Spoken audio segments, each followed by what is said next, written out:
విందామోయ్ మనం కథలు విందామోయ్, కథలు విందామోయ్ మనం కథలు విందామోయ్. రండి రండి రండి అందరూ రండి.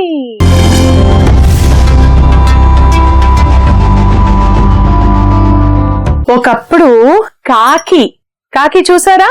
ఏం రంగు ఉంటుంది? నల్ల రంగు కదా. కానీ ఒకప్పుడు కాకి తెల్లగా ఉండేది. తెలుసా మీకు? కొంగలాగా తెల్లగా ఉండేవి కాకిలన్నీ. కావ్ కావ్ కావ్ కావ్ అని ఎగురుతూ వెళ్తే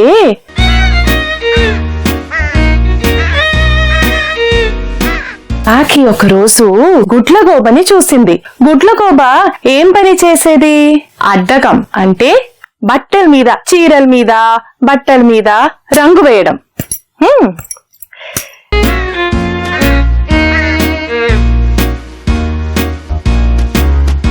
కాకి ఏమో ఈ పని చూసింది. ఆహా, గుడ్లగూబ ఎంత బాగా రంగులేస్తుంది. కాకి ఏమో చిలకని చూసింది, ఇంద్రధనుషంని చూసింది. వీటికి ఎంత మంచి రంగులున్నాయి, నేనేమో ఇట్లా తెల్లగా ఉన్నాను. ఒకరోజు వెళ్ళి గుడ్లగూబ దగ్గరికి వెళ్ళి ఏంటి, ఏం కావాలి నీకు అని అడిగితే కాకి చెప్పింది, చూడు నువ్వు ఇంత మంచి రంగులు వేస్తావు కదా బట్టలకి, చీరలకి, నా మీద కూడా కొంచెం డిజైన్ వేస్తావా నా రెక్కలకి?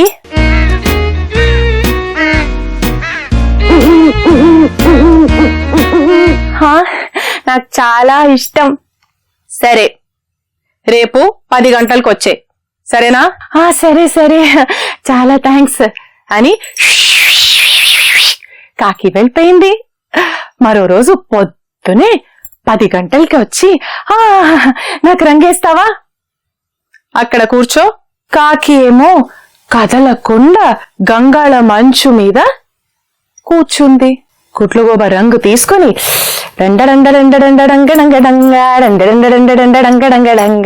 అని రంగేయడం మొదలైంది.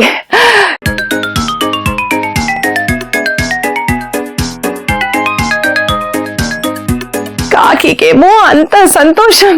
ఆహా, ఎంత బాగుంది, ఎంత బాగుంది, నేను అందరికి చూపించాలి. కదలొద్దు, సారీ సారీ, మర్చిపోయాను, మీరు రంగేయండి.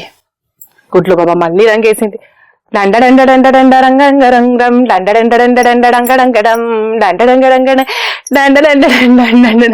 కాకి ఆనందం ఆనందం, ఎంతో ఆనందం. అలా కదులుతూ డాన్స్ చేస్తూ కానీ గంగాళం లోపల పడిపోయింది. ఆ గంగాళం లోపలేమో నల్ల రంగు. అంతే, బయటికొస్తే కాకి ఏమో బొగ్గులాగా. కాకికేమో ఎంతో కోపం గుడ్లగూబ మీద. ఏం చేసేసావు, నన్ను పూర్తిగా ఇట్లా నల్ల రంగు చేసేసావు, బొగ్గులాగా ఉన్నాను నిన్ను. అయ్యో, గుడ్లగూబకేమో ఒకటే భయం, ఎగిరిపోయింది.